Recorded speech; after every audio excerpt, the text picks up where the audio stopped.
morning to all of you.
So, welcome all of you to the first all-day sit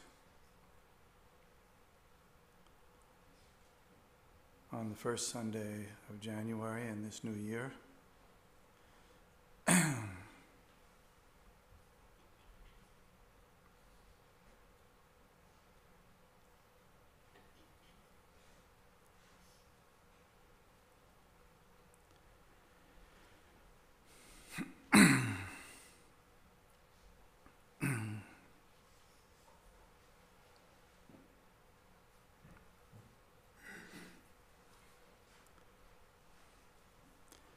It's always good to think that any given day, for any reason, is a special day.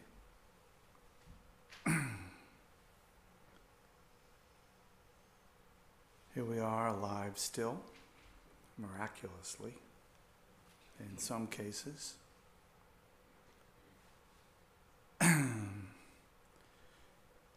There's always some seed that we can plant in our mind stream that with very little effort will be nourished and evolve into something profoundly good. So to think of the first Sunday in January as a day in the year when we would like to launch our understanding and experience of our meditation practice, just to hold that wish and that aspiration is an excellent start all by itself.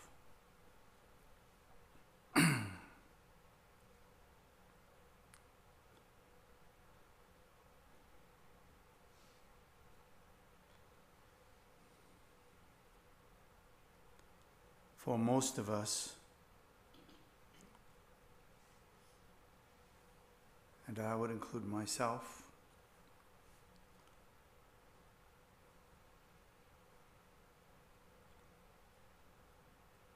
our interest in the Dharma and the practices are important to us because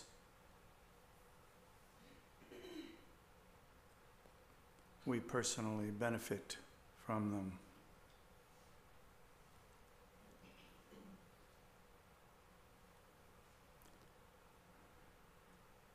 And while we also hold the aspiration that we will be beneficiaries of our practice and benefactors for all other beings, if we ourselves do not benefit, we will not continue. It's just a kind of human fact. We must benefit. And while we hold the aspiration to benefit and the hope to benefit, there is no contradiction in also holding the view that if we do benefit, even effortlessly, we are likely to bring benefit to others, especially those with whom we have some close relationship.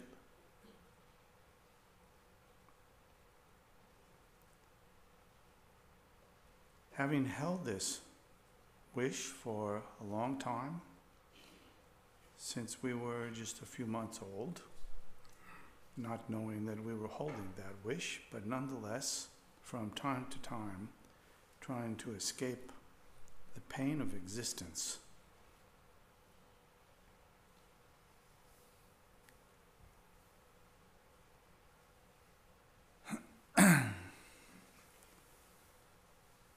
Because the wish is important to benefit ourselves and others.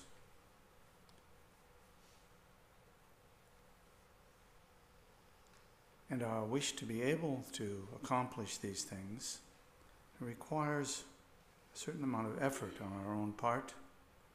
And the first piece is just the willingness to acknowledge that we have some level of suffering and pain, physical and mental.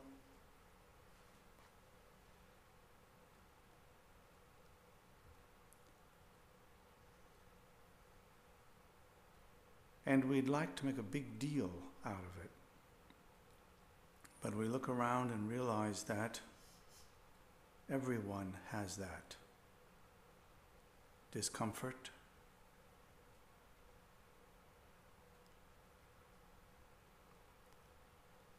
Now, this discomfort in some the earlier traditions was, the phrase was coined of dukkha, a word which is often translated as suffering and pain.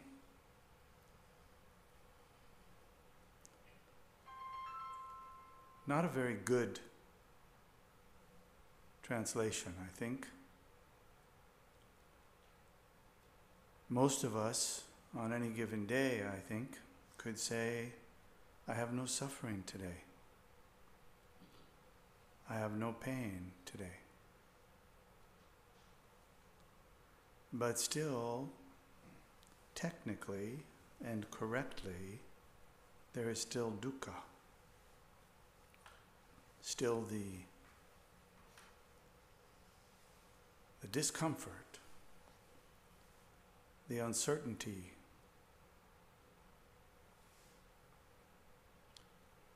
whether the pain in the back of my throat might be cancer,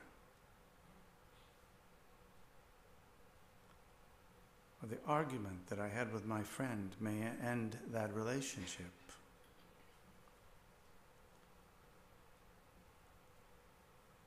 Or I could catch the flu this month and not be able to do something I want to do. These things just constantly bubble up.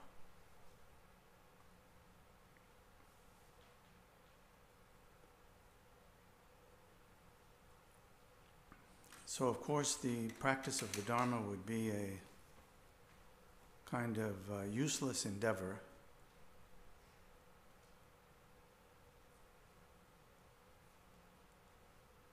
if there was no means to work with this subtle level of discomfort.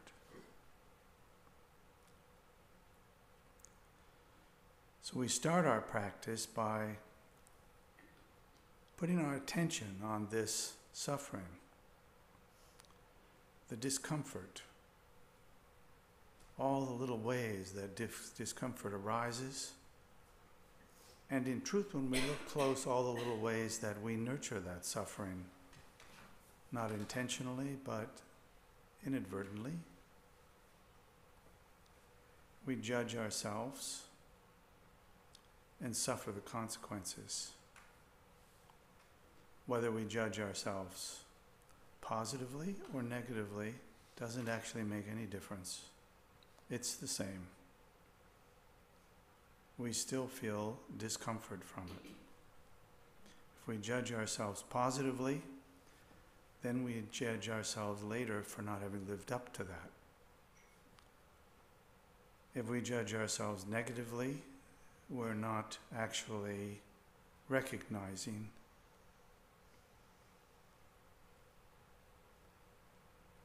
the talents, the kindness, the abilities, hidden or not, that each of us have. So this underlying kind of underground stream of suffering doesn't refer just to abject physical and terrible mental suffering. It compromises our ability as human beings and as practitioners of the Dharma. So it's good in the beginning to start by just recognizing that suffering and giving rise in our mind stream to the understanding that this actually is what the Dharma is about. To nurture ourselves in the direction of being whole. We are already whole. Nurture ourselves in the direction of being complete. We are already complete. So the issue isn't really whether we're good or bad or complete or incomplete. It's about whether we recognize those things.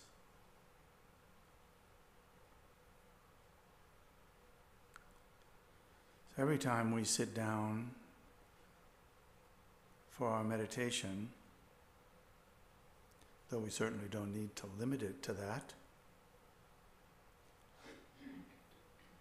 it's always a good time to work on this point. For a long time, in the beginning especially, we need to recognize when we're having that suffering. More and more subtle levels. We could say, why would I try to recognize subtle levels of suffering? The gross ones are bad enough.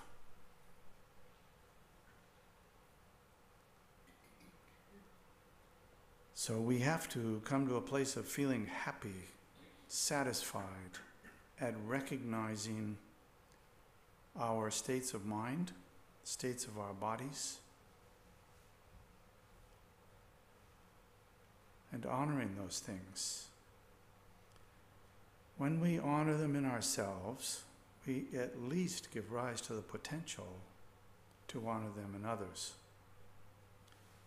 And therein lies the real key. If we can honor the value, the goodness, the kindness, the generosity, all of the things that we can imagine for any given individual, then as we all know, we feel happy in that moment. And there is a discovery there that we make that is important to recognize. We each contain this kernel of enlightenment that we talk about.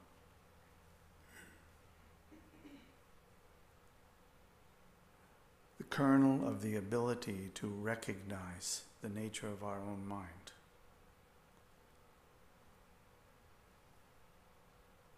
All the struggles, all the kindnesses, the positive physical and mental feelings as well as those that are uncomfortable. Recognizing these things just as they are is the very profound foundation of the Dharma. And all of our practices are focused on that. So we start then by turning our minds, rather than refuge in our judgments, refuge in our opinions, refuge in our whatever worldly activity we would like to accomplish today or tomorrow or next year. We turn our minds to giving rise to the wish to recognize the nature of mind itself, which is the foundation, that recognition of complete enlightenment, unbounded loving kindness, unbounded compassion, unbounded joy in all the goodness of all sentient beings, individually and collectively, and unbounded equanimity, that there is not a single being, no matter how much we dislike them, not a single one who does not contain the seeds of all of this goodness. So our refuge then is really in the Buddha, not really the person who walked around 2,500 years ago, but the teachings and refuge in that ineffable nature of mind itself.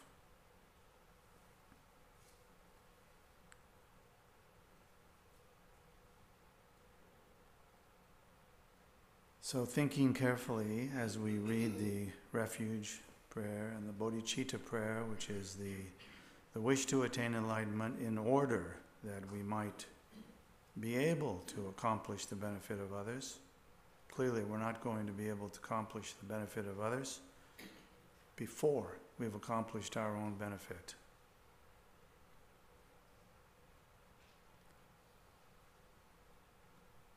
So we will recite the refuge and bodhicitta prayer together 3 times.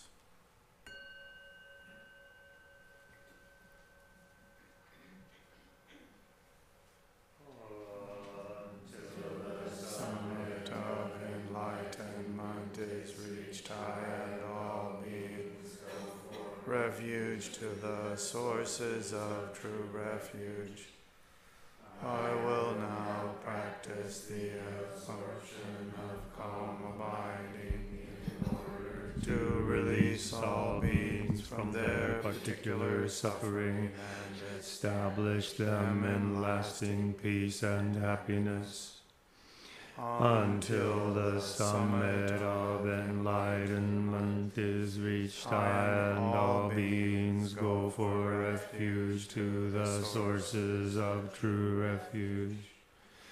I will now practice the absorption of calm abiding in order to release all beings from their particular suffering, establish them in lasting peace and happiness. Until the summit of enlightenment is reached, I and all beings go for refuge to the sources of true refuge. I will now practice the absorption of calm abiding in order to release all beings from their particular suffering and establish them in lasting peace and happiness.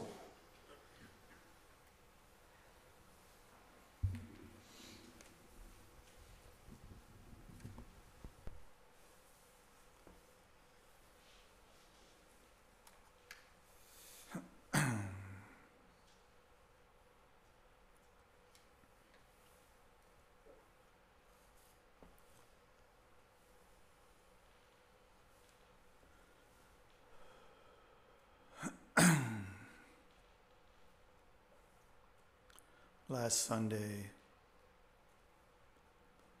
on the New Year's retreat, we focused on the practice of calm abiding.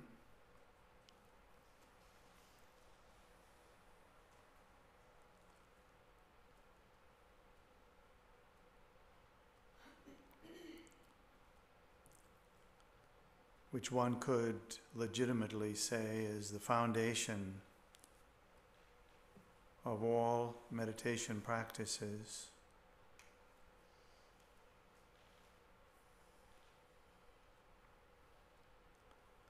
The ability to rest our awareness on something. Our breath,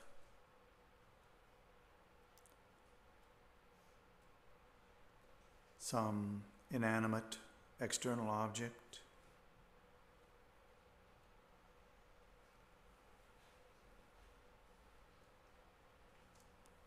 the itch on the end of your nose,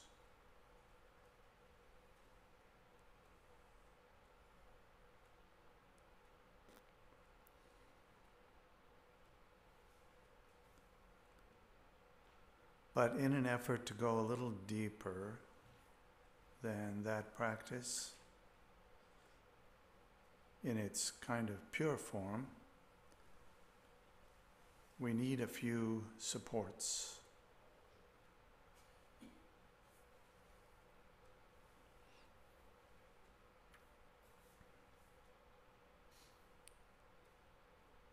So first of all,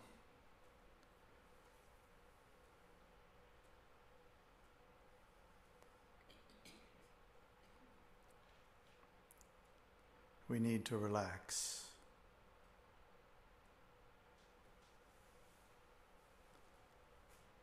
Mostly we have perhaps a kind of common sense understanding of relax.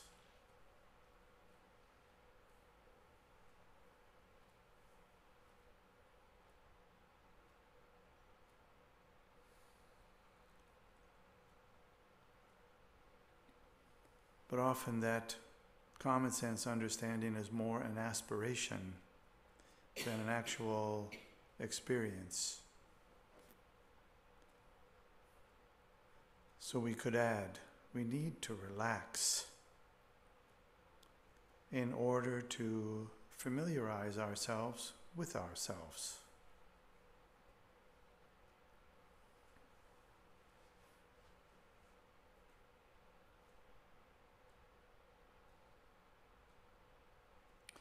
Kind of odd proposition, isn't it? Familiarize ourselves with ourselves. Don't you just want to say, duh? Of course.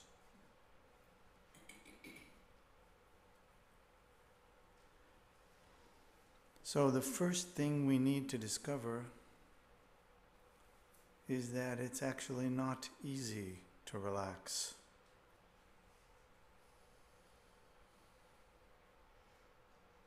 It's much easier to do what we do all the time. Talk to ourselves about ourselves.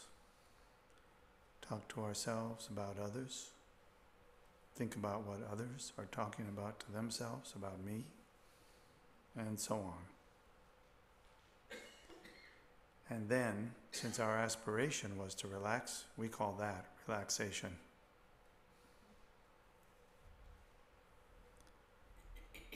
And then we ask, where do I learn to meditate?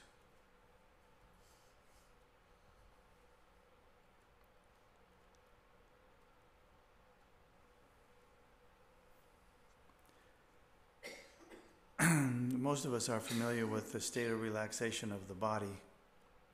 And we need, in addition to that, a relaxation of the mind. Before we can talk about the nature of the mind,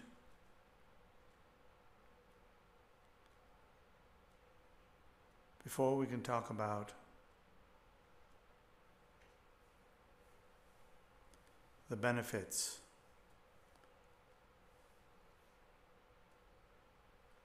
of resting our awareness on the mind, or resting our awareness on experience, as we did last week,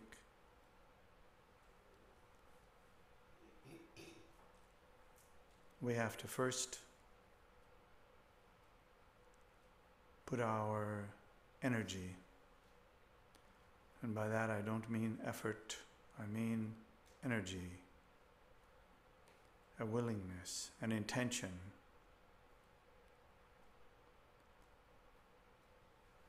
in the direction of discovering the meaning of relaxation.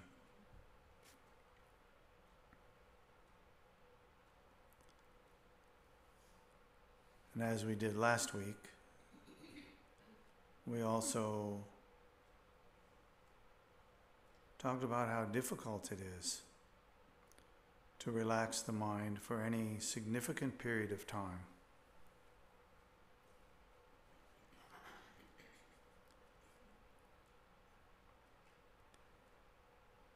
So this morning,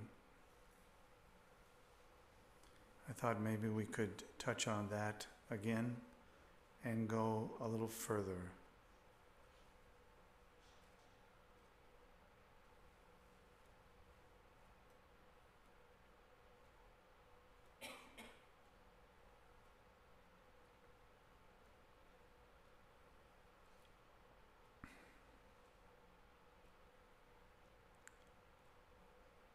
If I say,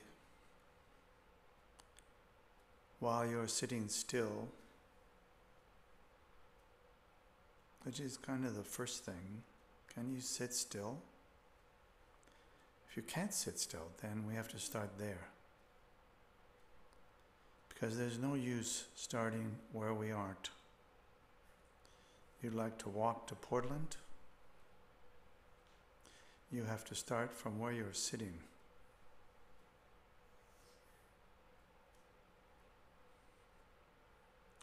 If you're already walking to Portland, then half of it's done.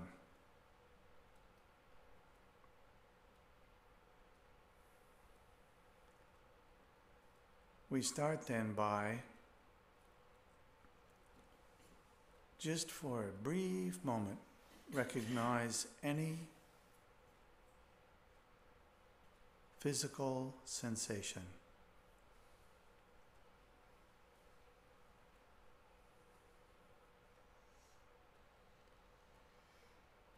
And bring your awareness to that physical sensation.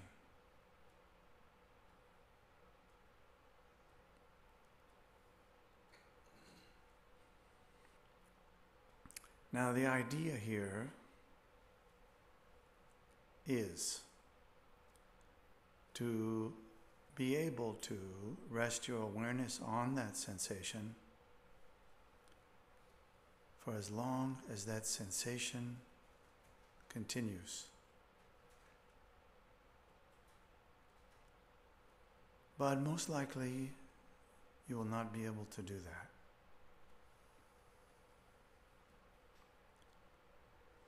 So like so many things in our lives, we want to learn something, we begin by doing what is really easy.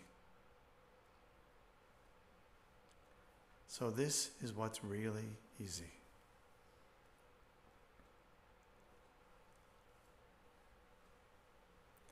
If you have a sensation in your leg, your arm, your nose, the top of your head, anywhere, any sensation, if you bring your awareness to that sensation,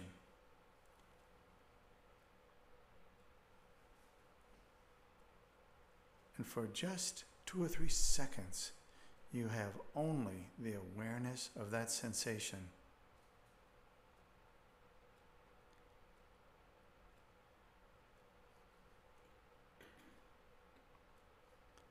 In retrospect, looking back at it, you can see you put the mind, you put your awareness in a place and rested there for just a few moments.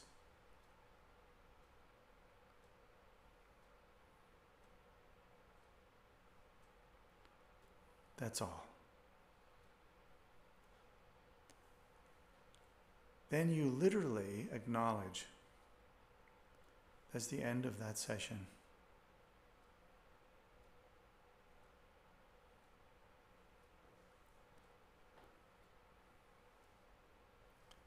But you're still here, there's still time, so we'll do another session. Could be the same sensation.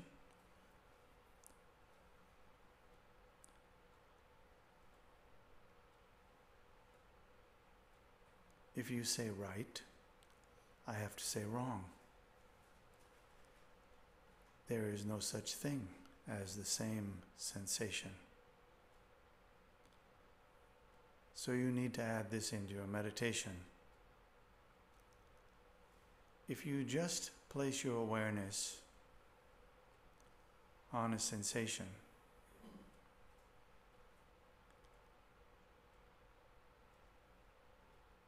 that's fine.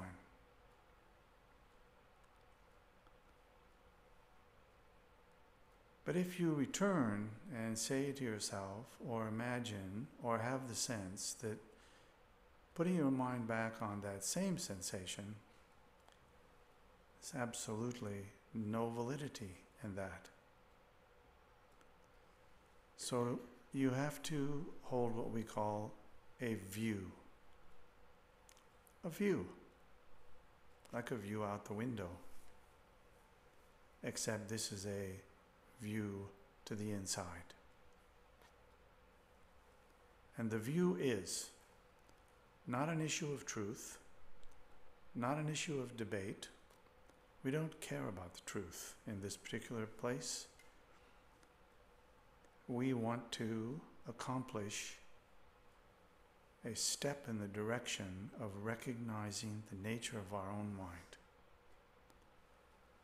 So one of the ways we do that is we say to ourselves, there's no such thing as having the same experience twice. It's never happened. It never will happen. So when we finish that short little meditation, then we bring ourselves forward and we place our mind, our awareness, on another sensation.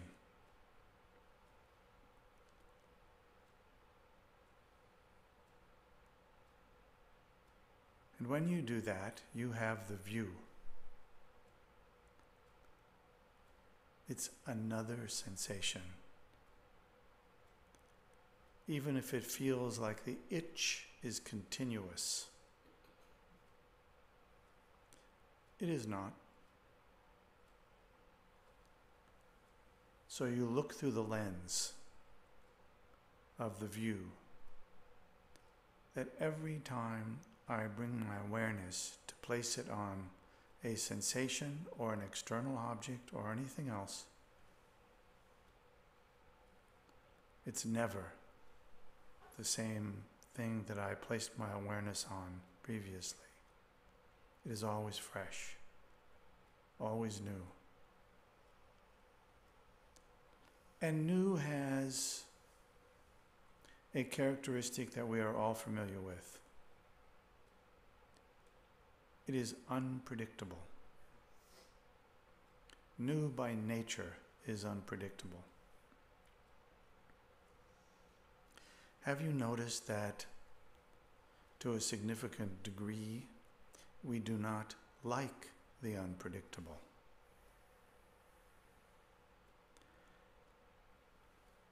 And we help ourselves, you have to put the help in quotes, we help ourselves when we place our awareness on the same sensation 2 times in a row when actually it's not the same sensation. We think we're helping ourselves. But if we look closely, we can see there is only a bare semblance between the previous sensation and this new one.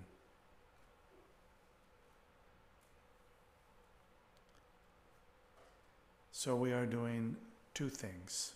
One is we are learning to relax our awareness on a sensation.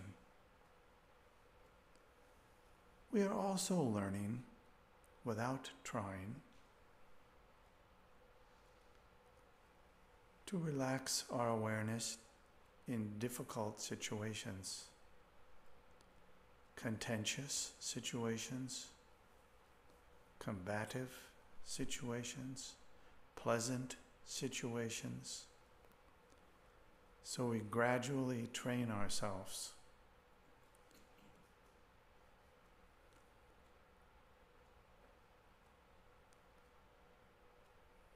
to be just a little surprised every time we place our awareness on our own experience. Experience of our bodies, experience of our connections with others, experience of our apparent disconnections with others.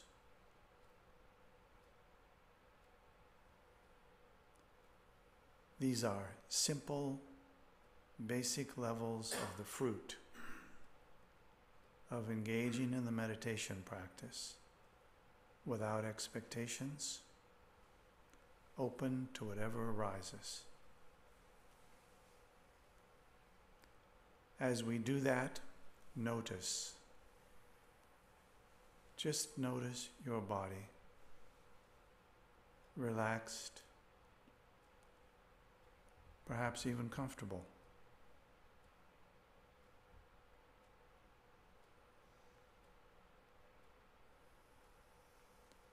You're like someone who goes fishing. But you're one of those people who actually is not interested in catching fish. You just want an excuse to sit in the boat, to float around in the lake.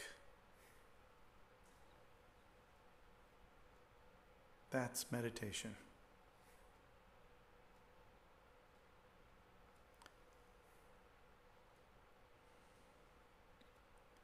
You are fishing for experience. Your own experience.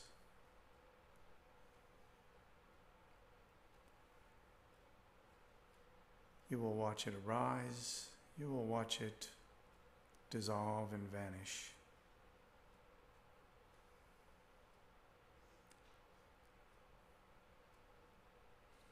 Now I need to remind you of the key that we already mentioned.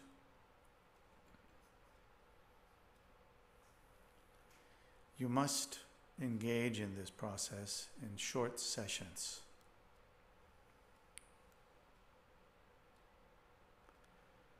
At least begin that way.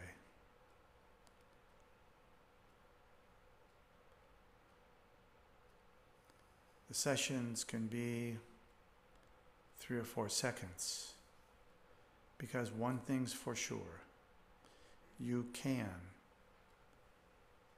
rest your awareness on a sensation or an experience for 3 or 4 seconds successfully over and over again.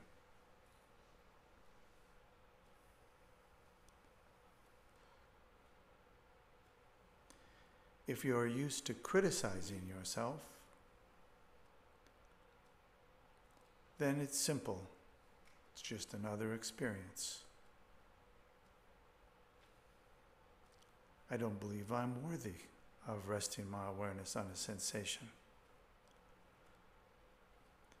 So then, since you're unworthy, rest your awareness for 2 seconds. Everybody's worthy of 2 seconds.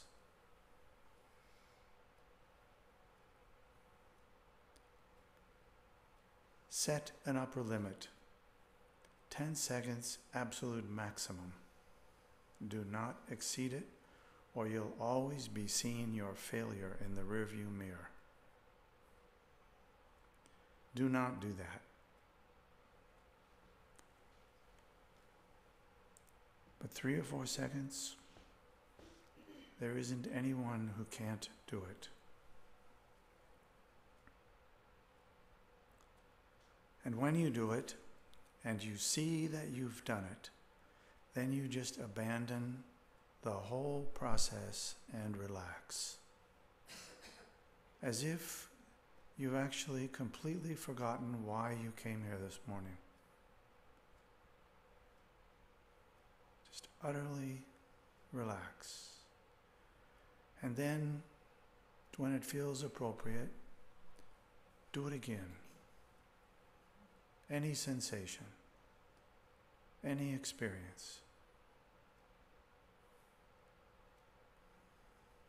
So simple.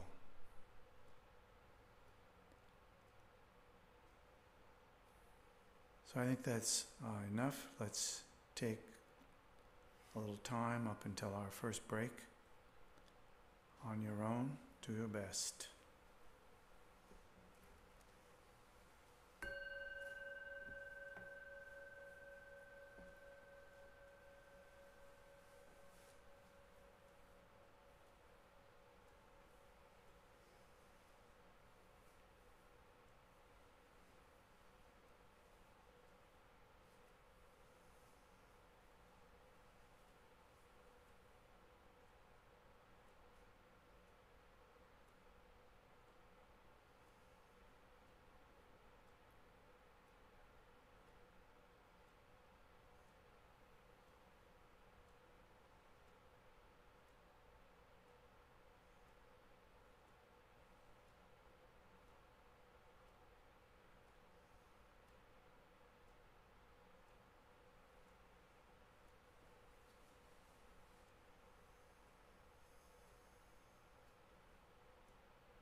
Now, as we bring our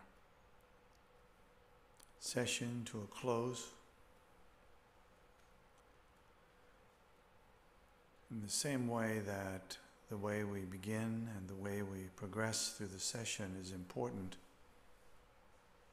the ending is, in a sense, more important.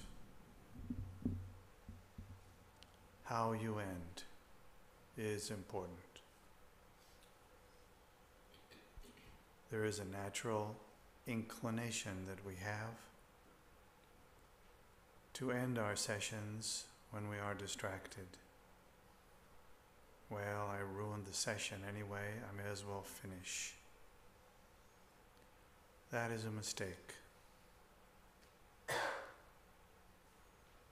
We establish a mental pattern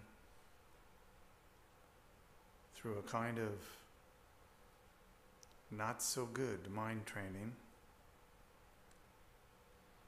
a mental pattern that leads us to become distracted naturally as we get closer to the end of a session. And we come more and more to think that that's a reasonable approach to ending the session. It's not. What we want is to end the session at its very best. Kind of like if you're an artist, you work hard to paint something. You don't finish it when you've messed up part of it. You fix it. You finish when everything looks perfect. In the same way, when our meditation is at its very best, and if it's not going well, then start it fresh for a moment. And when it's at its very best, gently let go of it. Like you're placing a piece of fine crystal on a table. Gently let go of the meditation. Not abruptly, just carefully, so that the mind settles and the body relaxes.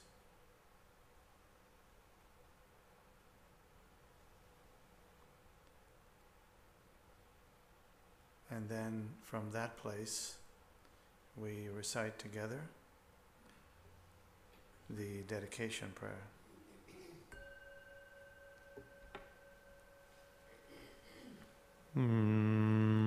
By this virtue may I quickly realize Mahamudra and establish all beings without exception in this state.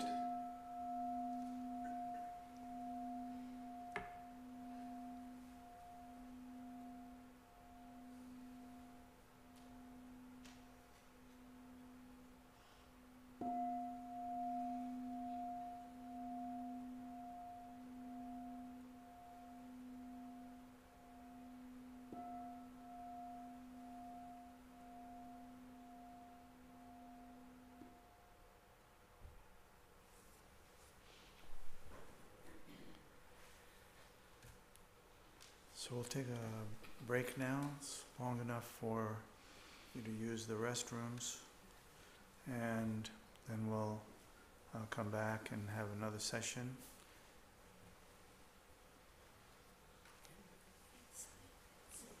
Yes. Reminder, we observe silence on the breaks up until the beginning of the lunch break.